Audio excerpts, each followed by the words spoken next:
Hi there, welcome back to John Thoumire Garden Design, and today we are going to be doing Epipremnums, this lovely, lovely plant which can be found in many places and in many homes. The sun has come out. I know I look like I'm in a Vietnam War movie, apologies for that. My blinds don't work that well, possibly why my plants grow so well as well. So before we crack on with the cuttings themselves, I just wanted to address a couple of questions I've had. One particularly this morning about the plants that I'm showing and the plants that I'm doing these tutorials with. Yes, there's a lot of leaves involved. A lot of these things here, the chlorophytum, yes, beautiful leaves. The thing is that you do get tropical flowering plants, but often what you're seeing for colour in a tropical plant is actually called a bract, and it's actually an adapted leaf that covers a very, very, very small flower. And you see these typically in bougainvilleas and hibiscus and famously bromeliad. That giant flower spike, those amazingly differently coloured flower spikes that you see. I'm glad you like leaves, Sai, because we've got lots of them. We've got plenty of them for you. So these adapted leaves, they're special towards the very plant, but it's also why many of the flowering plants that you see in the tropics, they don't look anything like what we have here. They don't look like your roses. They don't look like your erysimums and little things like that. They are all have so many different shapes and sizes. Gives me bromeliad, which is actually of the pineapple family, or pineapple is of that family, I should say. Yeah, some of the flowers, they are just amazing. You get ones that look like a mace. You get ones that, I've got one in the corner here. I'm not going to show it because the thing with the bromeliad flower, or bract, is once it starts to flower, that's it dying. And the flowers can last for months. I've had mine for months. It's starting to turn a little brown, smelling a little bit. So I'm not going to show it. But when I had it, it was amazing. It was orange and yellow. It looked like a spike of fire coming up. So once our bromeliad starts to flower, that's it, I'm afraid. You'll have some beautiful leaves for a little while afterwards, and you can collect what's called the pups. And when this bromeliad starts producing these pups, I will actually do a cutting on that as well. But you don't have an awful lot to do there. The other ones you get are anthuriums, which are those beautiful kind of leathery red heart-shaped tropical flowers. Again, the stamen coming out the middle is just a type of, that's what the pollinators are looking for. Other ones are particular types of ginger. Now, we all know ginger from our cooking. The ginger family, I'm going to say Gingeraceae family, but I don't know for sure. That is a massive family, and if you go to these areas, you'll see these spectacular displays of leaves. Yes, Simon, leaves again. And they look great, they look fantastic. You do get flowering ones, and they are great. The thing is, when you bring them here to their really not happy climate, it gets difficult for them. Now, I have here what is called a Calathea Crocata Tasmania. Now, you have to admit, this is an absolutely stunning flower on this plant. Now, many people will have Calatheas in their houses. They're kind of finicky to look after. They require humidity, they require very exact waterings. I do like them, but they can be a little bit of problems. And this crocata, this Calathea Crocata, to get this to flower, it needs exact conditions.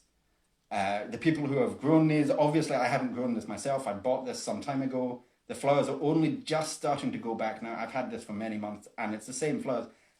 Just this morning I cut off some of the dead ones so that it would look pretty for you. You're welcome. And what's going to happen is another few weeks, the rest of these flowers will go.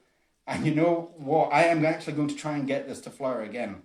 And what you do to do that is you get a black plastic bag and you cover it with this bag.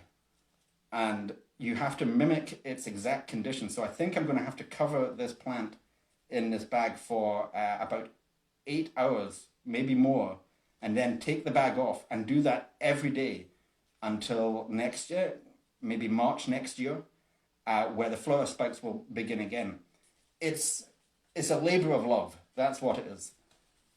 Other plants that you will see in your garden centers are things like this. I am a huge fan of this. This is a Streptocarpus, and also known as a Cape Primrose. Now, I think I saw in Gardener's World, or maybe the Gardener's World Instagram not so long ago, that Monty Don actually has some of these outside. I've never been able to grow these in my own garden.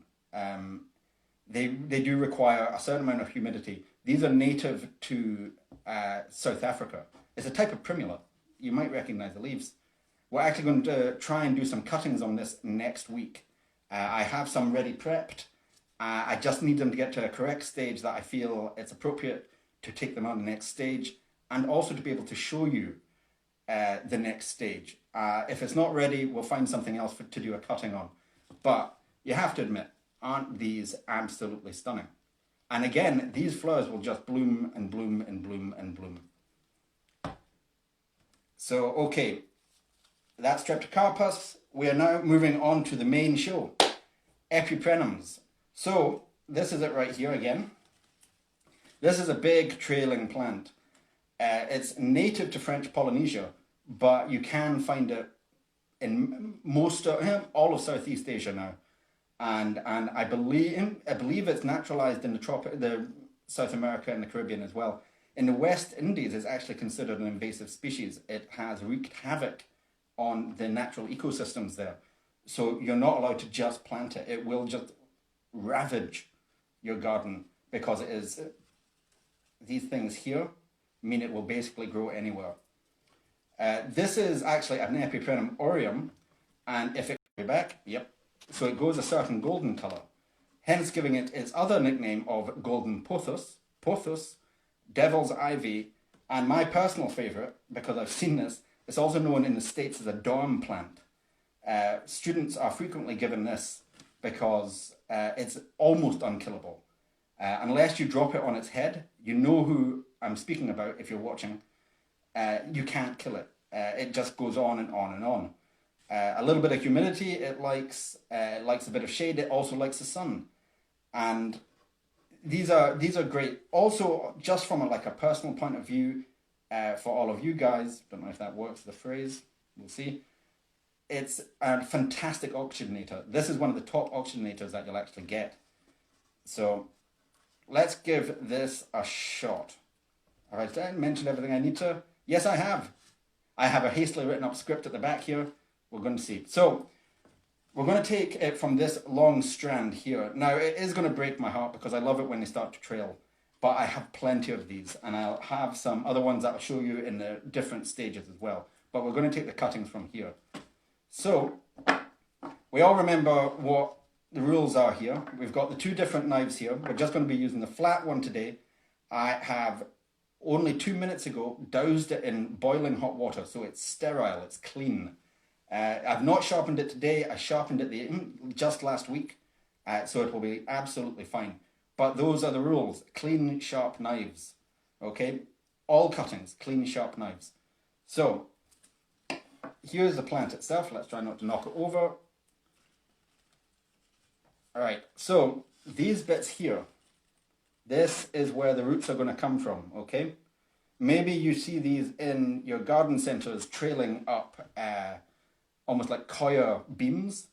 If you can keep those beams moist enough, these roots will actually grow into it and it'll be even more sturdy and it'll keep growing. So we're going to cut 2 nodes of these per cutting, okay? And these have got nice 2 sets. We've even got a second set here. So we'll go here first. Cover during daylight hours. If we're talking about this, no. That was actually the Calathea Crocata that we would be covering. Not this one. Don't worry about that. This you'll be absolutely fine with. So we're going to cut here, just below the node. And we're going to go with just the one cut.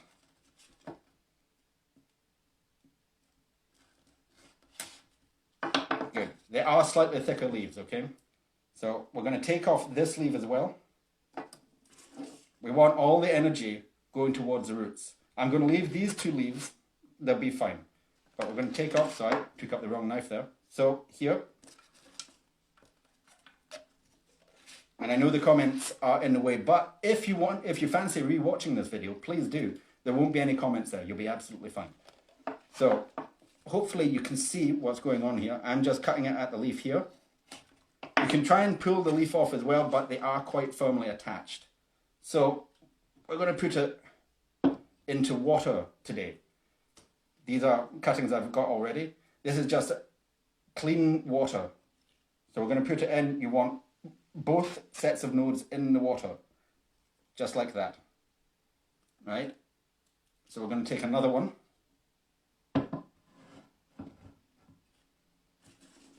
Get this leaf out of the way. Try and keep your workstation as tidy as possible. That's what I was always told. I'm going to take off what's left here, above the node.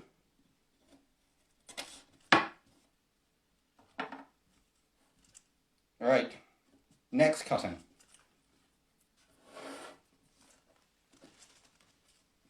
One cut. Perfect. Now, I'm sure you can see that again. It's a very nice clean cut. There's no tails. We're going to take off this leaf.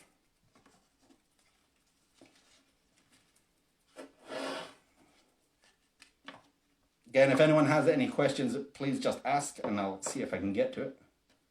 So again, one cut, take off that leaf. And that's going straight into the water again. And can we take one more? I think we can do one more. Actually, no, we won't. So I'm too attached to my plants. I only take the cuttings when I absolutely can. So that's the cuttings there. They'll take a few weeks. They'll take a good few weeks before you start to see any proper root systems going. And you want the leaves, you want the roots, and you can see where they come from, where I was saying. You want these roots to be about this length. That's about 2 inches, just a little over. And they're quite thick, fleshy roots. So that's one. And I took this a wee while ago. So you'll start to see the roots emerge within 3-4 weeks, but you want them to be that length. So maybe 2-3 more weeks after that. Question, do you ever need rooting powder for the cuttings in water? No, because the water will just wash off the rooting powder. I think I mentioned the other week, there are arguments about rooting in water versus rooting in soil. Because here they're getting no nutrients. It's just water that's powering them. Whereas if you put them in soil, you can add things to it. You could even probably add rooting powder. Again, these don't really need it. They'll grow. They will grow. But I don't know. I've only ever done pothos via water. I suppose we could actually give it a shot. Yeah, actually, you know what? Let's do this on the hoof. We could do this a shot. Elizabeth, if they fail, your fault. Right, so pot of soil. Right, this I've already gotten a little bit damp. It's absolutely fine. It's free draining, so there's lots of perlite in there. I've got some vermiculite, and it's coir predominantly. There's no peat in here. So let's do this. Let's get these in. So you can plant these quite densely. If you remember the Tradescantia, that amazing purple and green plant, you plant that densely because it grows vertically, okay? It doesn't really branch out much. This is very similar to that. So I would always say kind of go for 5 in a pot. They can go around the edges, 1 in the middle, however it really works for you. So before we go full whack with the trial, we're going to use this one. So you can actually see this leaf here grew when it was in the water. So it does work. It's actually very nice. It's very happy. So we're going to get these in. They're not the most pleasant looking roots to go with. But you know what? When we're in our birthday suits, none of us are.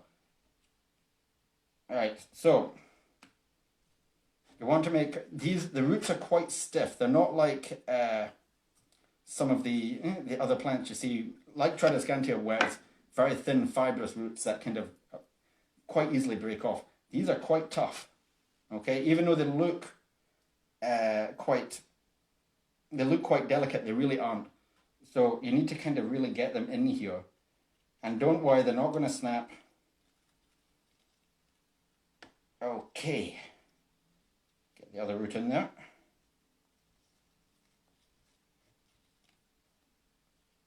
All right.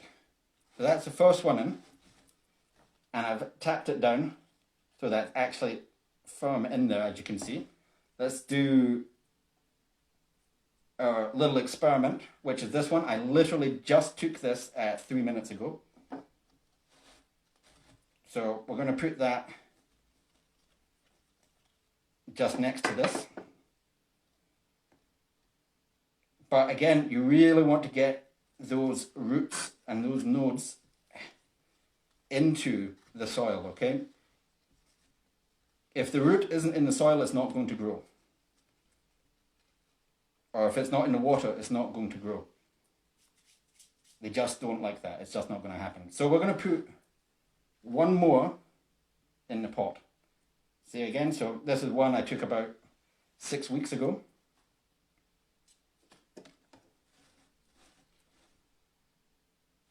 Fusion or fission?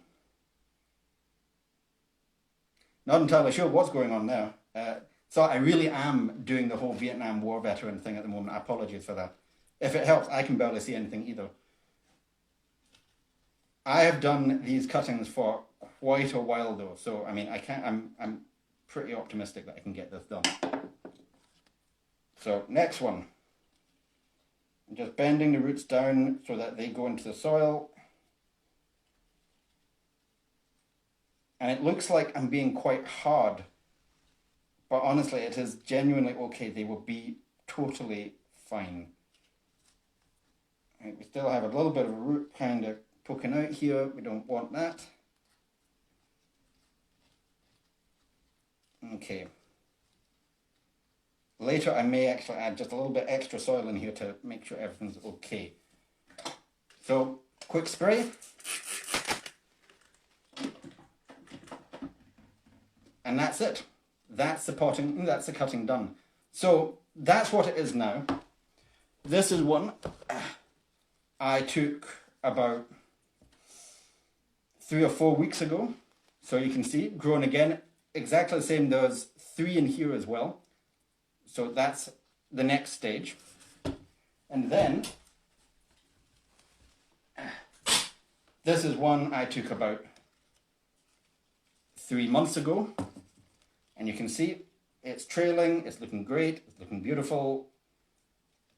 And there's no rooting powder here. Everything here was started in water. Okay, we'll see how our little experiment goes. I will update you on that one.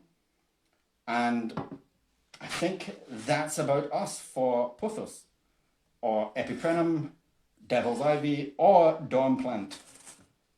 Right, so if you have any questions, please just send me a message. If you have any design questions, same thing. You can get me on my website, you can get me on Facebook, you can get me here. For all other planting, garden design queries, indoor garden design queries, John Thoumire Garden Designs. That's me. So thank you again so much for joining us. It's been great. Next week, hopefully, Streptocarpus. I've got to watch out with saying that because one of them is a pretty horrible stomach bug, one is a plant. I'm going to be doing the plant next week. So, okay. I hope everyone has a fantastic weekend, and thank you so much for joining me.